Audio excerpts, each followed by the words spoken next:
Hello, my favorite listeners. Welcome back to the Working Within podcast, where we highlight Black leadership stories. For all of you newcomers, welcome. You're here listening to Working Within at the best time because we understand our purpose and our mission and are really happy to be sharing Black leadership stories with you. Today, I have a fabulous guest on my show. I have a funny story about how I met this guest on the show, too.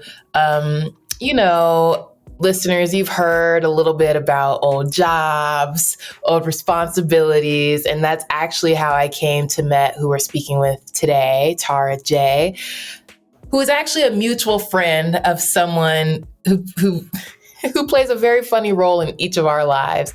But after meeting with Tara, I knew that they definitely needed to be on the show just based on how much they care about youth in Colorado, Black youth in Colorado, Black queer youth in Colorado. And so it's really important that we gave them a platform to just share more about what they're doing and also share, a little vulnerably too. And so that's what Working Within does. Thank you everyone for tuning in. And I'm going to pass to Tara J., who can introduce themselves and just share a little bit about what they do with the audience.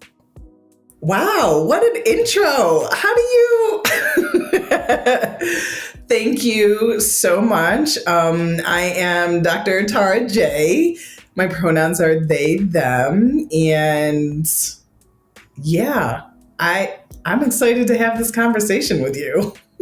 Oh my goodness. Okay. First, actually, this is very important. Listeners, Dr. Tara J. That's extremely important because you earned that, you did that. And I was just looking you up and I saw that you're extremely educated. Would you care to tell the listeners about that? About my education? Whew. My education literally was, I feel like it was boot camp to be able to do the things that I'm doing now. Because I really, anyone that usually comes to me and says, okay, I'm thinking about, furthering my education, I'm always like, do it with caution. Because it is not for the weak. And I feel like it is a different way of going through military. Like when it is broken down, I will honestly say that I am grateful that I had the opportunity and privilege, because it is a privilege to be able to do that, to go through the different degrees. And I don't often talk about the different degrees because I don't want to sound elitist in that way. However, I do have to acknowledge. We're talking about them. Okay, we're talking about them. So it's an interesting way that I went about it, right? So I'm a high school dropout. I didn't think anything of it and didn't think that I was going to really go anywhere within my education. In high school, I was done. I couldn't deal with these people. It was too much. And the stuff that I was being asked for, I was kind of like, okay, so I'm giving it to you. You don't like it. And, I don't want to deal with it. And then, my mom definitely came back and was like, you don't actually get that choice. So you're going to finish, which I did. And I graduated. And then I went on to get my bachelor's, and it was within arts, which I was extremely proud of doing. Went into photography, and that was one of my first loves. And from there was told by several of the professors in my degree program, my advisors, that I would not make it into a master's program.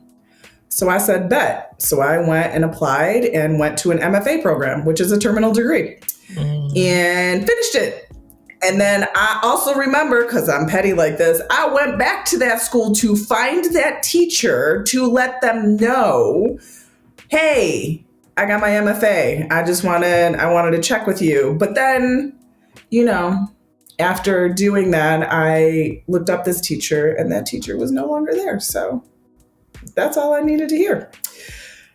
From there, I got to experience a lot of things. And the only reason that I actually went back for my PhD was because I was traveling abroad and was doing a lecture in a class. It was an art class, and it was like a critical thinking class.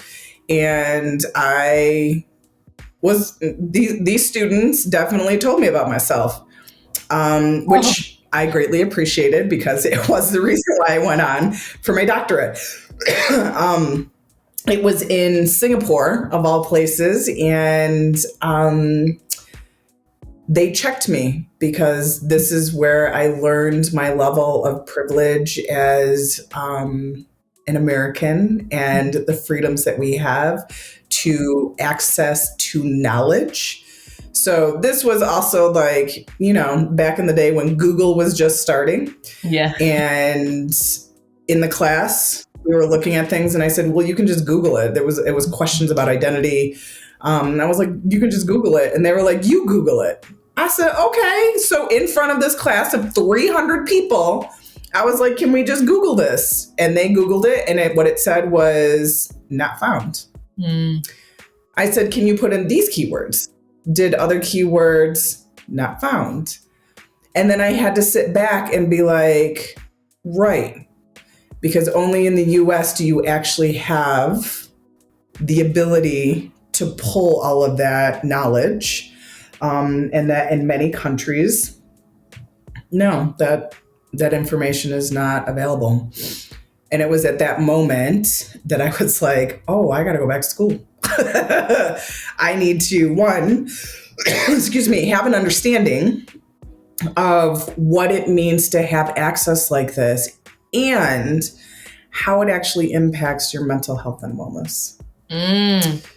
So I went on for my PhD in counseling and ultimately have put counseling and art together. And yeah, here we are. Here we are. Y'all, I'm going to have to get on Dr. Tara here because the introduction, we're going to have to redo that. I'm going to let them introduce themselves slowly as they appear to want to, but we are going to get into some of the awesome work that is happening. But I first wanted to touch on a couple points that you mentioned, that a professor, faculty underestimated you. That anger, that type of disrespect is so motivating and at the same time so draining, because it's definitely not the first time or only time, right? I feel like every marginal person of an underrepresented group, of a disadvantaged group, can tell easily 5 stories that have to do with someone doubting them, and that doubt either creating seeds of doubting themselves or creating that place of empowerment. And even if it creates that place of empowerment, doesn't mean it's okay. So I absolutely hear that. Absolutely is the reason entrepreneurship has to be the way, because I have to prove everyone wrong. And then, but outside of that, it's the truth. But you are a mental health person, and we have met, and it always feels like water when we talk, because it's always very deep and connected and real. And so I want you to share now, how do you spend your time these days? Because the audience got a sense okay, you have a very thoughtful background and you care about mental health. But what are you doing now?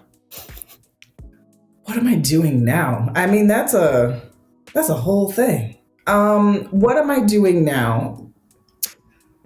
So I run an organization called Youth Scene, which I am the founder. Founded it in 2017 and founder. And I'm still doing mental health.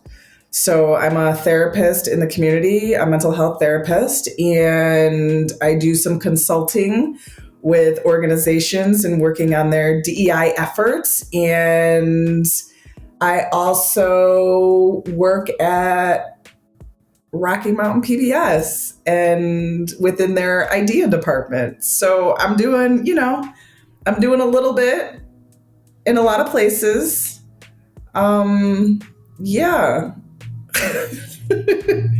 Whenever I start talking about that stuff, I'm like, wow, I do a lot and I don't understand it. But also, here I am doing it all. You are. You are. And I might have to add an honorable mention, not even an honorable mention, it's a mention that needs to be mentioned, is that you also co-founded Black Pride Colorado. I did. Mm-hmm. What drove you to do all those things? So we'll start with youth scene first. I moved to Colorado in 2017. I went to work for an organization, and this is a funny story, but also not so funny. Went to a mental health organization, a queer mental health organization, and was quickly frustrated because a lot of the folks that were surrounding me were white.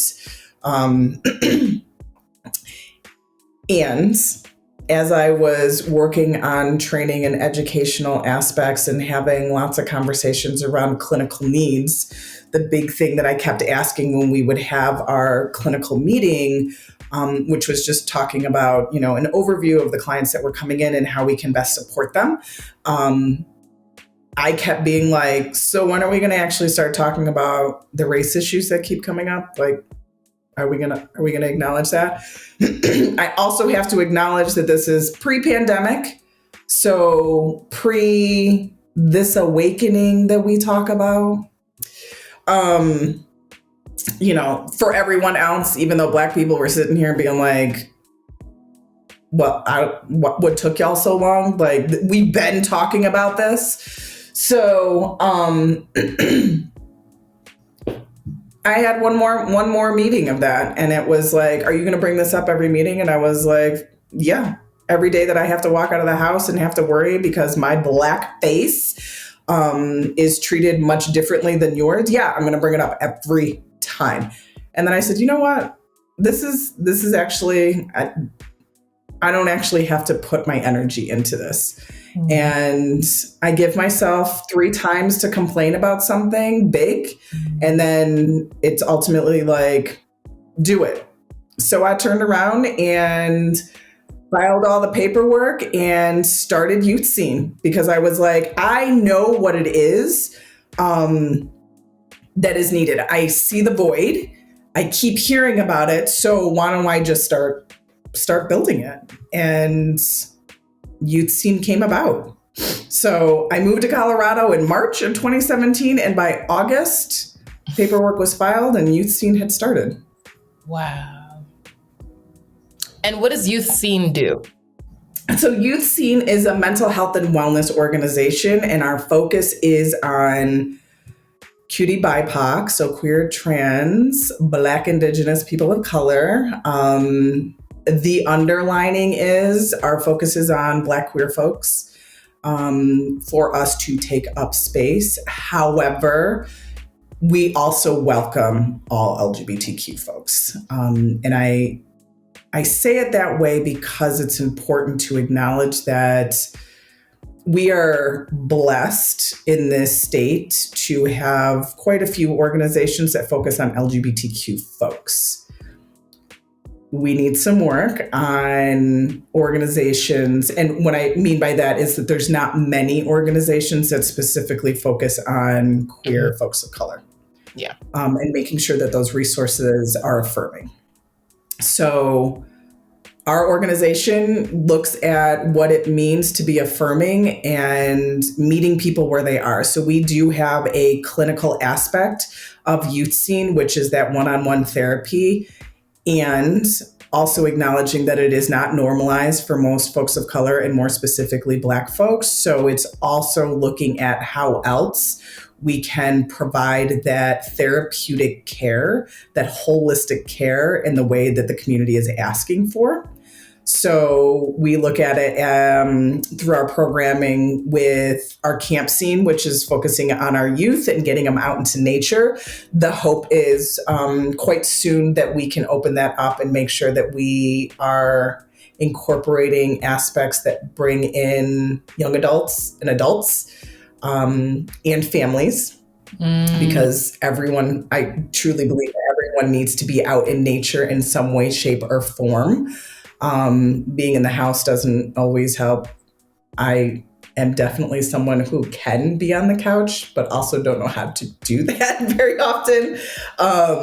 So that's one aspect that we have. Another aspect that we have is Black Pride Colorado, which was started in 2021. And that was really just a celebration of queer Black folks and taking up space during June, during Pride Month, because it was literally Black and brown folks that made sure that Pride existed. And I often think that people forget about that.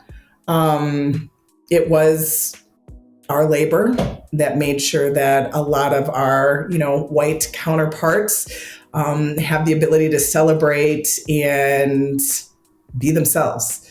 So we also like to take up space in the sense that we want to be celebrated too and actually be acknowledged for the hard work, emotional labor that we put into it to make sure that we're still here.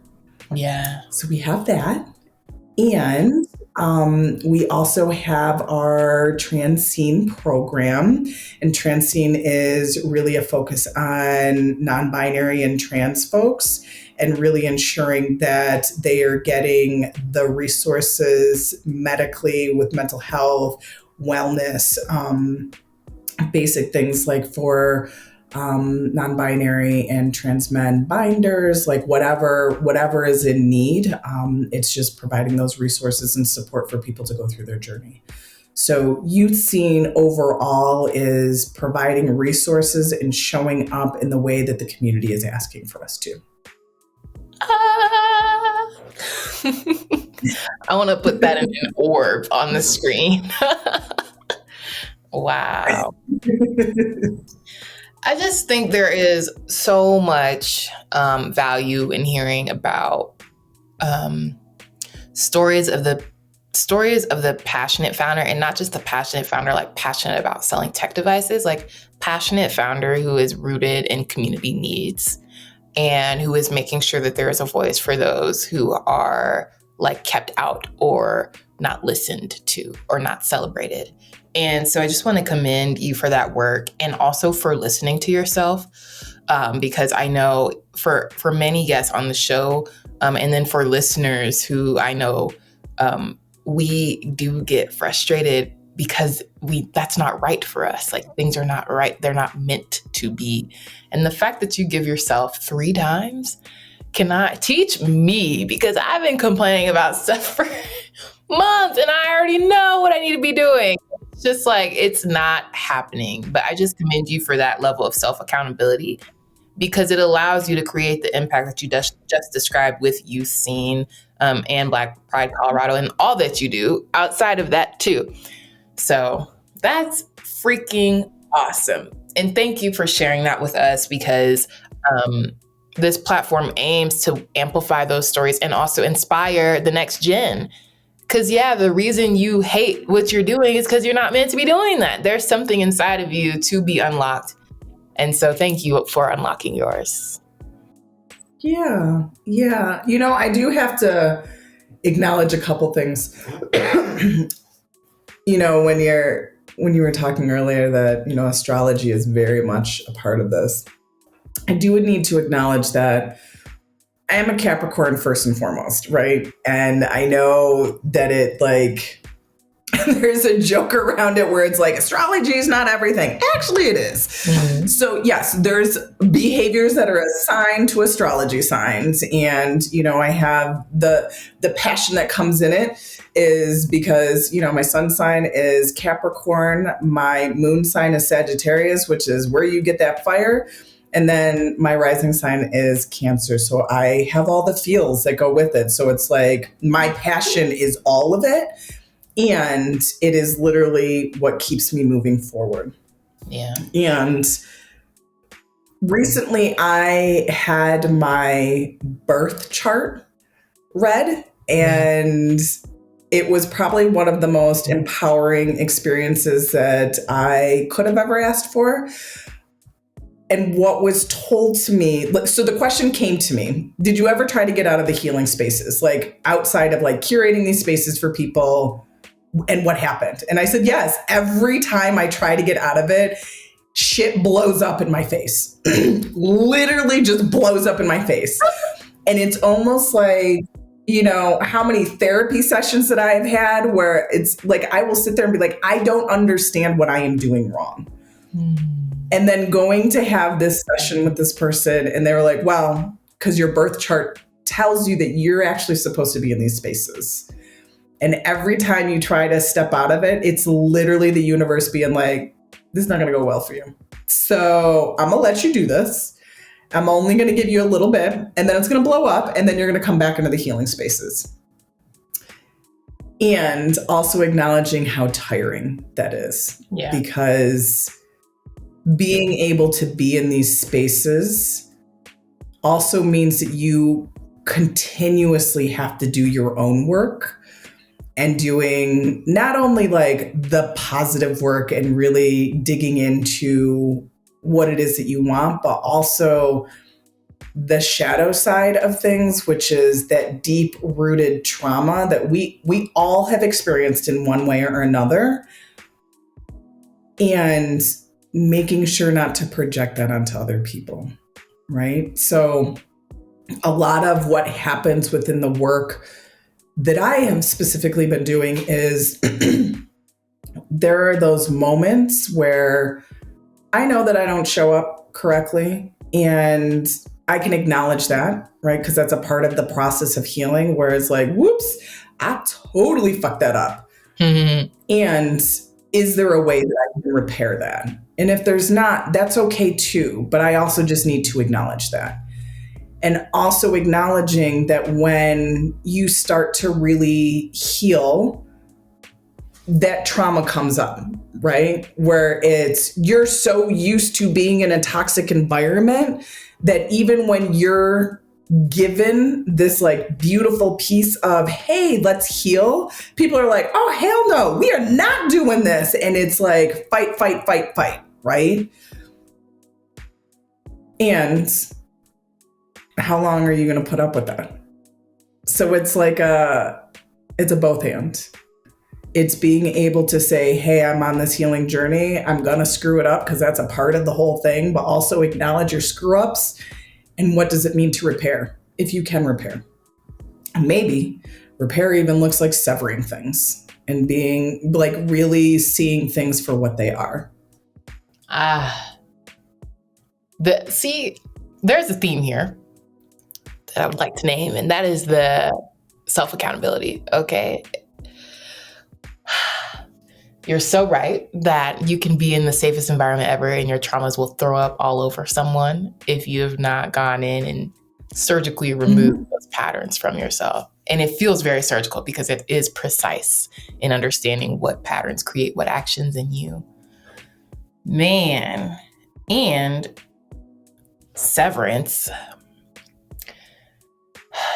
letting things go, like really being okay with letting things go when they're not right anymore. Yeah. And it's hard, you know, and it's also, what does growth mean for you? And I think that's... And can you grow staying the same? Right. Because none of us are the same person that we were yesterday. This is true. All right, Dr. T, what is your personal mission statement then? You know, this was a hard one for me. Because previously it was about service for others. Mm-hmm. And it's changing that my personal mission now is really about self-care for me in order to show up for others. because I can't. Say more about how you changed. That's a part of my own healing work, right? Where sometimes you have to look at what your past is and learning along the way that service work is not people pleasing, that service work is really about showing others what it means for them to show up for themselves and what it means to have boundaries. And, you piss a lot of people off when you have always been open previously. And being that open also means that people walk on you. And when you say, this is my line, and you draw it in the sand, then people are often upset about that. And then also realize like, oh, so you're not the person that I thought you were, which was, no, you don't get to stomp all over me. And in order for us to work together, this needs to be a balanced situation. How do you take care of yourself? I don't. As much as I will sit here and tell you this is important for you, this again, I will totally acknowledge I do not take care of myself. I need to be better about it. And I see you just laughing over there. But yeah, it's something that I'm working on. I don't fully have an understanding of what it means to take care of myself until, like my body starts to shut down. And then it's like, oh, I should probably take some time off. Yeah, I'm doing little things a little bit more so. I make sure to, be talking to my therapist on a weekly basis, which I really appreciate that she deals with me. I think that's the starting point, but then also, at the end of the day, it's really coming home and resting. And however that looks, and sometimes it looks like just having complete silence.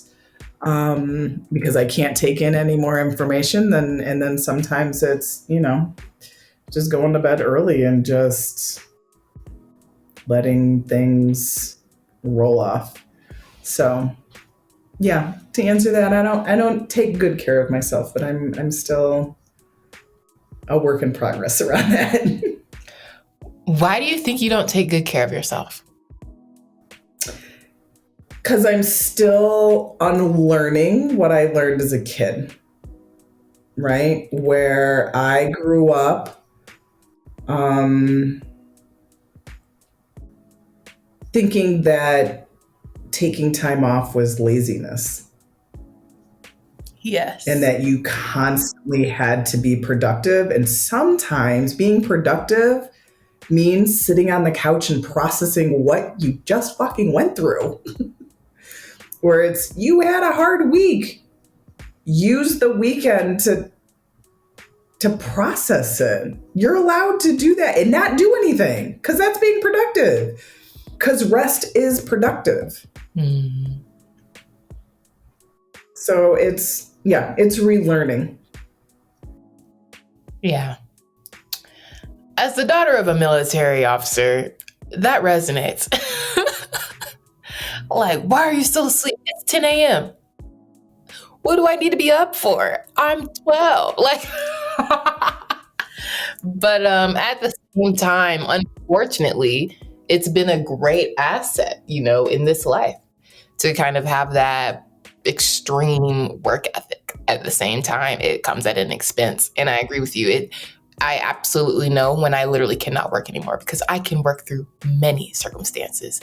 Tiredness, high stress, short deadline. But when my body is like, you cannot do this, I'm like, oh, are you sure? And I try, I'll still sit there like, okay, I know I need to finish this. And it'll be like, you need to take a nap. That's what you need to do. And having to listen to that, you really do have to retrain yourself, because so often I'm like, that's not okay. Like, my immediate response to my own body is, no, you're not right. Like, I know. Like, I would know. What are you looking forward to right now? What's up next for you? More rest, more work, another project? I'm working on another project, which actually extends the work that I'm currently doing at Rocky Mountain PBS. I am really looking for another platform, essentially, to uplift Black creatives' voices. I'm not going to go too much into it, but, there's something to be said when we have the ability to share our experiences and tell our own stories that allows for others to be able to tell theirs. So working on that and working on a project that is very near and dear to my heart, which is a whole project around getting people out in nature and being able to use nature as a healing spot. So more to come on that one as well. And the other project is my own project, which is taking more time off and really focusing on that, focusing on how I can recharge so that I have energy to fulfill these other projects. Yes. Yes. I just want to double first, all of those sound extremely exciting. Listeners, you heard it here first. But how does your body speak to you? When you know it's time to change, to stop, what happens? I want to make this really tangible for the listeners, just so, depending on where folks are in their journey, they're able to relate. So my body does several things. To the point of my body completely shutting down. Last year, I got extremely sick and was sick for a little over a month. And for 3 of those weeks, I couldn't get off the couch. My body said, "You good? You don't want to listen? Great. We're just going to shut it all down." And I remember going into my doctor, and my doctor was like, I don't really have anything to say. Listen to your body. Your body is telling you exactly what you need, which is sleep, rest. You need to recharge. Your body is telling you you're done.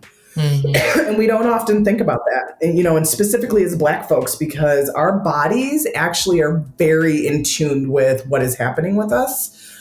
That I often hear, specifically from Black women, heart issues, intestinal issues, stomach issues. And it's literally bodies being like, yeah, hi. So I'm going to need you to slow it down. Yeah. And I really need you to process that thing that just happened, because the fact that you're not dealing with that, you're also not dealing with all of that other stuff, which is going to come through. But let's start with this one. In my practice right now, I want to say that 98% of the folks that I work with are Black women.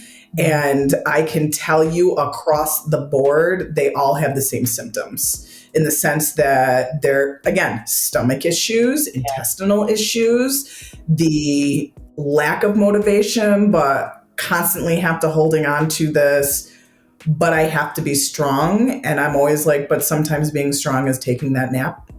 Sometimes being strong is saying, no, I don't have time nor the capacity to be able to do that. Sometimes being strong is literally saying, I can't. Or I don't want to. Yeah. Those are the things that, as Black women, and, I'm also acknowledging, while I identify as non-binary, I am still socialized as a Black woman. There's a lot of that stuff that comes up, and, showing a lot of the symptoms that come up with that. And we deserve rest. I will fully say that it is Black women is the reason why the society is still functioning. Oh my God. And let me be very clear about that. Functioning in the sense that we are. I put this out at one point that Black women are considered the canaries in the coal mines. We always know there is something wrong way before it is even acknowledged. And credit needs to be acknowledged where credit is due. Say that. We're pulling that out for a quote. I already know. Yep. And it's difficult because we don't ask for a lot of acknowledgement. And I'm saying we, the collective we don't ask for that acknowledgement. And the reason why this country is here, outside of colonization, I'm going to name that, but the reason why things are built up the way they are is off of Black people's backs. Bodies. That's why we don't listen to them. We couldn't. Right? Yeah. We wouldn't be here. We wouldn't be here and having, a lot of the stuff that we do have, and it makes me happy and sad all at the same time that now is the time that truth is being told about our history, but also the fact that so much of our history has been erased. Yes. And we don't even know ourselves half the time, which is ultimately where that trauma comes from.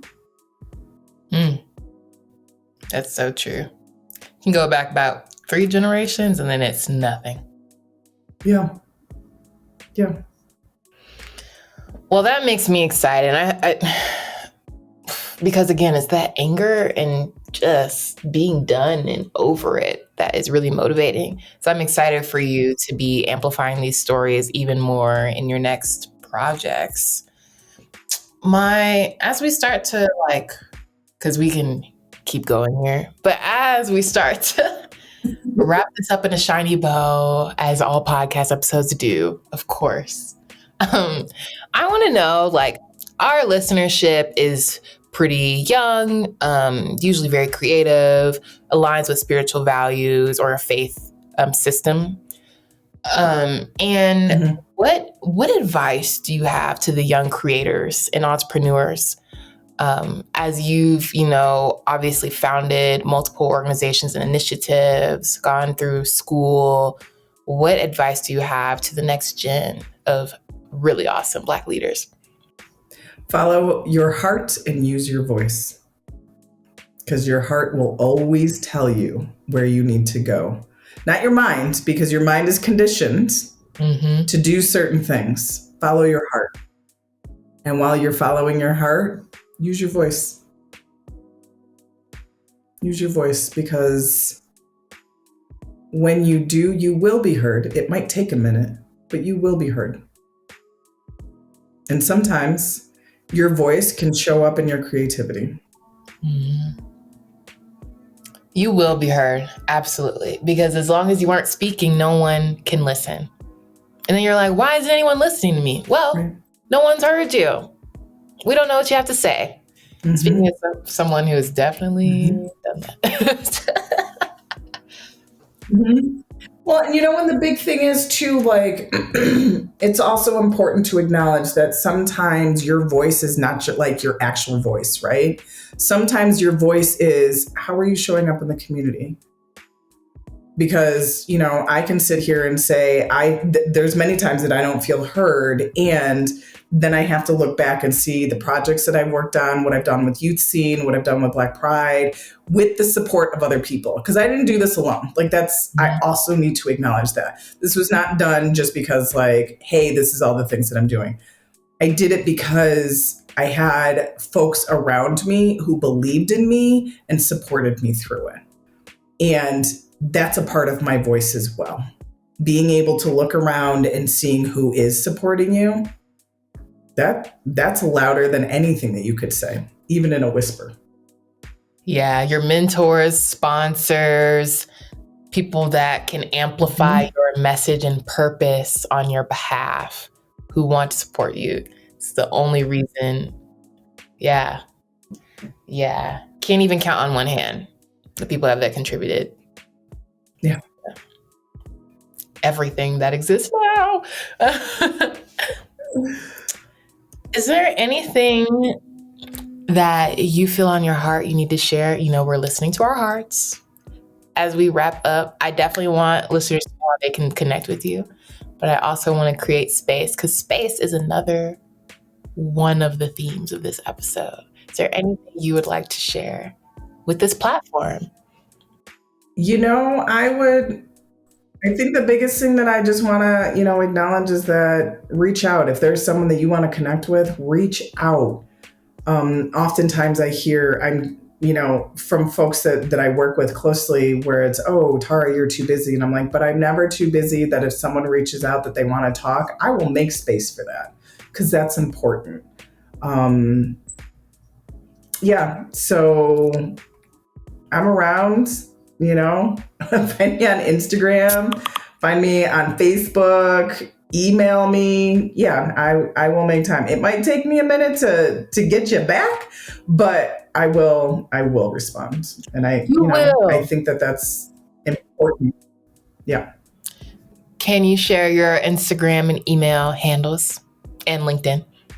Yeah, so on LinkedIn, it's Tara J, and you'll see a funny little picture of me being up on the side of a wall being like, geez. Hold on, I gotta look up, because I don't pay attention to this stuff, which is terrible. My Instagram is TJ's, so it's TJAES.